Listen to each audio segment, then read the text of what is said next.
చూడొచ్చండి. ఇక్కడ భూములు ఉన్నాయి. ఈ భూములన్నీ మాయే. హాస్పిటల్ కట్టారు. డైరీ ఫారం తీసుకుంటే డైరీ ఫారం నుంచి హాస్పిటల్ కట్టారు. కానీ మేము మా ఊర్లు అందరూ గోలెట్టాం. మానేశారా? గవర్నమెంట్ నిర్ణయం ఎలాగుంటుందో అలా తీరుతుంది. మనం వద్దంటే మానేరు. వాళ్ళందరూ గోలెట్టినా ప్రభుత్వం చేయవలసింది చేస్తుంది. మన వద్దు బాబు అని ఎంతమంది అన్నా 4 రోజులు అయిపోతారు, మర్చిపోతారు. ప్రభుత్వం చేసే పని ప్రభుత్వం చేస్తుంది. మనం అలాంటి పనులు చేయకూడదు. ఎందుకు చేయాలి? మనం న్యాయబద్ధంగా చట్ట ప్రకారంగా ఏ పనైనా చేసుకోవచ్చండి. లేదంటే చట్టం దగ్గర అనుమతి తీసుకొని చేసుకోవచ్చండి. భ్రాంతి కొట్టు ఉందండి. చట్టం దగ్గర అనుమతి తీసుకొని భ్రాంతి కొట్టుకున్నాడు. చట్టం దగ్గర అనుమతి లేకుండా కొట్టమనండి, షాప్ పెట్టమనండి. ఆడు ఏంటి చేస్తారు? ఏంటి సార్? అంటే ఇవాళ సొసైటీ నుంచి పేద మధ్యతరగతి వాళ్ళ నుంచి మీ అబ్బాయికి వస్తున్న ఆ సపోర్ట్ చూసిన తర్వాత, అంటే ఇన్ని కోట్ల మంది అభిమానాన్ని నా కొడుకు సంపాదించుకున్నాడు అని చూసిన తర్వాత ఒక తండ్రిగా మీరేమనుకుంటున్నారండి? సరే, ఓకే, చేసింది తప్పే, చట్ట ప్రకారం యాక్షన్ తీసుకుంటారు, అదంతా పక్కన పెడదాం. కానీ ఇంత పెద్ద పేరు వస్తుంది మీ అబ్బాయికి అని, ఇంత మంది మేము మీ అబ్బాయిని ఆదరిస్తారు, హీరోలాగా చూస్తారని అనుకున్నారు ఎప్పుడన్నా? ఆ పేర్లు నాకు వద్దండి. మా ఇంట్లోంచి బయటకు రాకుండా ఉండేవారు. ఆ పేరే చాలు నాకు. అలాంటి పేరే నాకు కావాలా. ఇంట్లోంచి బయటకు వచ్చేసి నా కొడుకు ఏదో ఉద్ధరించేశాడు వీళ్ళందరూ నాన్న అలాంటి మెంటాలిటీ కాదు నాది. కాబట్టి వాళ్ళు పెద్దోళ్ళు, డబ్బున్నోళ్ళు, ఎంత డబ్బు అయినా సరే సిద్ధికాయితల్లా మారుస్తారండి. వాళ్ళు వెళ్తారు, కారులో వెళ్తారు, డబ్బు పెట్టేస్తారు, కొనేసుకుంటారు, నెట్లో ఎక్కడ టికెట్లు బుక్ చేసుకుంటారు, వెళ్తారు, సినిమా చూసేసి వాళ్ళకైనా నొప్పి అనిపించదు. పేదవాడు ఉంటాడు, కూలి చేసుకుంటూ ఉంటాడు. ఆ సాయంత్రం వచ్చేసరికి పిల్లలు ఊరుకోరు. సినిమాకి వెళ్దామండి అని నాన్న సినిమాకి తీసుకెళ్ళమని ఆడుకోవాలి.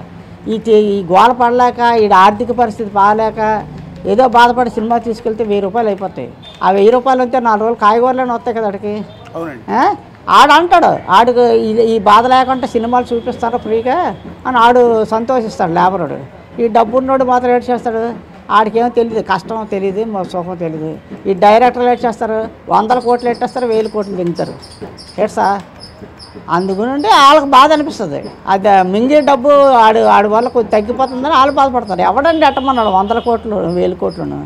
ఒక్కొక్క మనిషి 100 కోట్లు ఏంటండి? ఎంత కష్టపడితే ఒక ఐఏఎస్ ఆఫీసర్ ఉంటారు, ఐపీఎస్ ఆఫీసర్ ఉంటాడు. ఎంత కష్టపడి రాత్రులను పగలనుక కష్టపడి చదివితే వాళ్ళకేమో 1000 లక్షలను జీతమా? ఒక కలెక్టర్ గారికి ఎంత ఇస్తున్నారు? 1,50,000 కంటే ఎక్కువ ఇవ్వరు. ఒక ఐపీఎస్ ఆఫీసర్లు ఉంటారు, వాళ్ళకి అంత 1,00,000 అంతది. అంత కష్టపడి చదువుకున్న వాళ్ళకు దేశాన్ని పాలిస్తున్నారు. వాళ్ళే పాలిస్తున్నారు. కలెక్టర్లు, ఎస్పీలు పాలిస్తున్నారు. పైన వాళ్ళు ఆర్డర్ వేసిన చేసేవాళ్ళు వీళ్ళే. వాళ్ళకే లేదు. ఇటు గోసి ఏమాత్రం అండి. పొట్టకి జరక్క తినడానికి లేని కుర్రలు ఇలాగ యాక్ట్ చేసి చెప్తే వాళ్ళు వచ్చి ఇలాగ అంటారు, కట్ అంటారు. ఏడ్సా? దానికి వాడికి 100 కోట్లు ఇవ్వాలా? బుద్ధి లేని పని డైరెక్టర్లది, నిర్మాతలదని. ఏడ్సా? ఏం తెలుసండి వాళ్ళకి? వీళ్ళ మీద నాటకాలు వేసుకున్నాడు చాలా గ్రేట్ అండి. గ్యాప్ లేకుండా మాట్లాడతాడు నాటకాలు, స్టేజీలు. వీళ్ళంటే ప్రతి చిన్న మొక్క కట్ ఇలాగ అంతా కట్ట షూటింగ్లో చూస్తున్నాం కదా మనము. నిర్మాతలు చాలా తప్పు. అడ్డుగా బ్లాక్ మనీలు పెట్టడం, ఆ బ్లాక్ మనీ చేసి వైట్ మనీ చేసేసుకోవడం వాళ్ళకి అవడం లేదు. కొద్దిగా తగ్గిపోతుంది నిర్మాణం.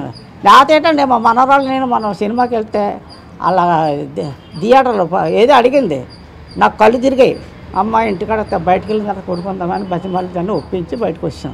ఏంటండి సినిమాలో టీ తాగలేదే లేదండి. అంత రేట్ ఏంటండి? మధ్యవాడు ఎవడైనా చేయగలడా? అవును సార్, మనకు అక్కర్లేదండి. మన పిల్లలు వాళ్ళు అడుగుతారండి, వాళ్ళు కాదనలేము, అవునలేము సార్. ఎందుకండి అలా ఎన్నాళ్ళ మా సినిమాకి వెళ్ళేవాడి సార్. రూపాయి ఉంటే బస్సు ఎక్కి బస్సు మీద వచ్చేసి 40 పైసలు టికెట్ అండి. మరి ఆ రేట్లు లేవండి. ఇప్పటికీ కూడా నేను తక్కువ టికెట్లకి వెళ్తాను. ఎందుకు? మన స్థాయిలో నుంచి మనం వెళ్ళాలి. డబ్బున్నాడు, బలిసిపోయినాడు, అడ్డుకు సంపాదించినాడు, బుర్రలు కొట్టినాడు వెళ్తారు. కష్టపడినాడు వెళ్ళాడు కదా. ఏడ్సా? అందుకని వాళ్ళందరికీ మీ వాడు దేవుడు అయ్యాడండి. కాదు, అలాంటి వాళ్ళకి అన్నేసి 1000 రూపాయలు అదే సార్, నేను వాళ్ళందరికీ మీ అబ్బాయి దేవుడు అయిపోయాడు. అయితే అవ్వచ్చు. ఇప్పుడు అయితే అవ్వచ్చు అండి. ఇప్పుడు వైన్ షాప్ ఉంటుందండి, తాగినాడికి అది పెద్ద దేవాలయంలో కనబడుతుంది, తాగలేనాడికి దరిద్ర కొట్టులా ఉంటుంది. అవును. ఇప్పుడు నేనున్నాను, ఆడు పిలిచిన ఎల్లో బతిమాలు ఇచ్చి ఫ్రీగా ఇచ్చి నేను తాగిన వాళ్ళు డబ్బు ఇచ్చి కూల్ చేసి వచ్చి ఆ కూల్ అంతా అక్కడ ఇచ్చేసి తాగేసి వచ్చిన వాళ్ళు ఉంటారు. ఏడు సార్ అది ఎవడిష్టం ఆడిది. సరే మీరు మీరు మీరు మీ మాట తీరు కానీ మీ మాట్లాడే విధానం ఇదంతా చూస్తుంటే మీరు చాలా చాలా పద్ధతిగా చాలా క్రమశిక్షణగా ఉన్నారు. మీరు చాలా విలువలతో మాట్లాడుతూ ఉన్నారు. మీరు ఉన్న నిజాలు మాట్లాడుతున్నారు. కానీ మీ ఇలాంటి వ్యక్తి అంటే చిన్నప్పుడు బట్టి ఈ అబ్బాయి ఎందుకు ఇలా మారాడు, ఇంత విలువలు కలిగిన వ్యక్తి కదా, మీ క్రమశిక్షణ అబ్బాయికి ఎందుకు రాలేదు అని. రావణాసురుడు కడుపునే ప్రహ్లాదుడు పుట్టాడు సార్. మన చెప్పిన వాటిలో కొన్నాళ్ళు 10th వరకు మన చెప్పిన మాకు అదుపులో ఉన్నాడు. 10th అయిపోయిన తర్వాత వాళ్ళ అమ్మ గ్రిప్ట్లో పెట్టుకుంది. వాళ్ళ అమ్మకి పాములు అంటే ఇష్టం. పాము అంటే ఇష్టం. పాములాగా ఇంట్లో పాములాగా ఉండేది. అలాగే బతికాం. అలా నేను చెప్తే అలాగంటాడరా, చెయ్యరా నువ్వు, ఇలాగంటాడరా, ఇలా చేయను. పిల్లలకి ఎంకరేజ్ చేస్తే ఎలా ఉంటుంది, వాళ్ళ అమ్మ చెప్పిందే కరెక్ట్ అనుకుంటారు. ఏంటంటే మంచి అయినా చెడ్డైనా ఒక మాట మీద వెళ్తే ఇల్లైనా వాకలైనా వెళ్తుంది. మనం ఎలా చెప్పి అలా చెప్తే వాళ్ళ అమ్మ చెప్పిందే కరెక్ట్ అనుకుంటాడు. చిన్నపిల్లడు ఉంటాడు, స్కూల్కని మారాజ్ చేస్తాడు. ఒకళ్ళు వెళ్ళమని చెప్తారు తల్లి తండ్రిని, ఒకళ్ళు వచ్చి చెప్తారు. వెళ్ళమని ఆడి చెడ్డోడు, వద్దని చెప్పినోడు మంచోళ్ళు, కానీ లైఫ్ పాడైపోతుంది. ఏడు సార్ అలాగే మాట అన్నారండి, మావిడిది క్రిమినల్ బ్రెయిన్, మావిడిది క్రిమినల్ బ్రెయిన్, ఆవిడ బ్రెయినే మా అబ్బాయికి వచ్చిందని మాట. జీన్స్ వస్తాయి సార్, మనం వద్దన్నా జీన్స్ వచ్చేస్తాయి. నా బ్లడ్ ఉంది, నాది బి పాజిటివ్ బ్లడ్. మా పిల్లలకి ఇద్దరికి బి పాజిటివ్ బ్లడ్ వచ్చింది.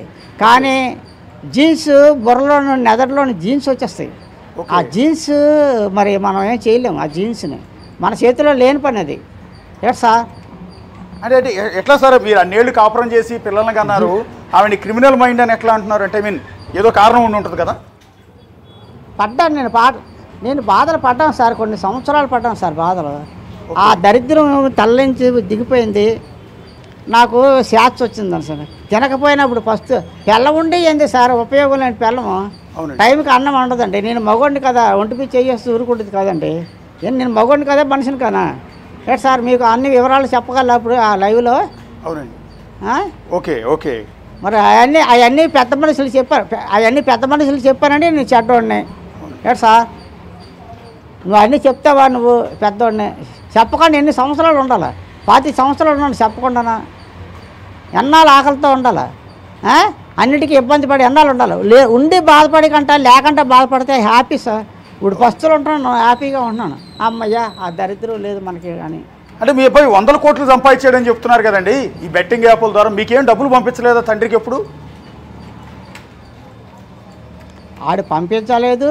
ఆడికాడ 100 కోట్లు ఉన్నాయని నాకు తెలీదు. వాళ్ళ నాన్న డబ్బులు ఉన్నాయి పంపిస్తానని ఆ డబ్బులు నాకు అక్కర్లేదు. నాకు భగవంతుడు రెట్టిన దారి ఉంది, భిక్ష ఉంది. భగవంతుడు రెట్టిన భిక్ష ఉంది. ఆ గణపతి బాబు, పార్వతి పరమేశ్వరుడు, సింహాద్రప్పన్న మాకు బక్సెట్టారు, పెన్షన్ వస్తుంది నాకు చాలు. నాకు తిన్నంతకి మందులకి డబ్బులు సరిపోతున్నాయి. మనం ఇంకంతకన్నా ఏం కావాలి సార్? అంతేనండి.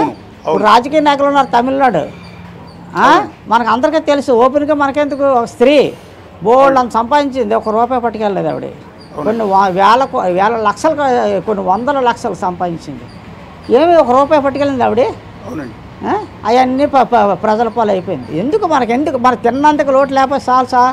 ఉండడానికి ఏదో కొంప ఉంది, లోన్లు పెట్టి దపదపాలు లోన్లు పెట్టి పట్టుకున్నాం. మనకు చాలు, మన జీవితాలకు మనకు చాలు. డబ్బులు ఉంటే ఇదంతా ఎరగొట్టుకుని శుభ్రంగా.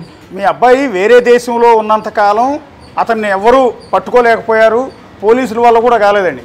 కానీ ఇండియాకి, హైదరాబాద్కి ఎప్పుడైతే వచ్చాడో అప్పుడు పోలీసులు అరెస్ట్ చేశారు. మీ కోడలు అంటే మీ మాజీ కోడలే అతన్ని పట్టించింది అనేది బయటకు వస్తున్న ప్రచారం నిజమేనండి? అది అవన్నీ నాకు తెలియదండి. తెలిస్తే ఏదైనా మాట్లాడతాను. తెలిసింది తెలియంది నేను ఏమీ మాట్లాడను. వాళ్ళు ఎలాగన్నారు, ఇలా ఎలాగన్నారు అని నమ్మేవాడిని కాదు. చెప్పుడు మాటలు విని పాడైపోయిన వాళ్ళు చాలామంది ఉంటారు. నేను అలా చెప్పుడు మాటలు విని పాడైపోయాడిని కాదు. వాళ్ళకే ఇట్టేస్తాను బాంబు. నాకు ఎవరైనా చెప్తే వాళ్ళకే ఇట్టేస్తాను ముందు బాంబు పెట్టేస్తే అప్పుడు వాళ్ళు ఇంకా 2 రోజులు చెప్పరు. కాబట్టి నా ఊరోళ్ళు ఎవరైనా ఎంక్వైరీ చేసుకోండి. నా గురించి ఎవరు చెప్పరు. చెప్పినా నేను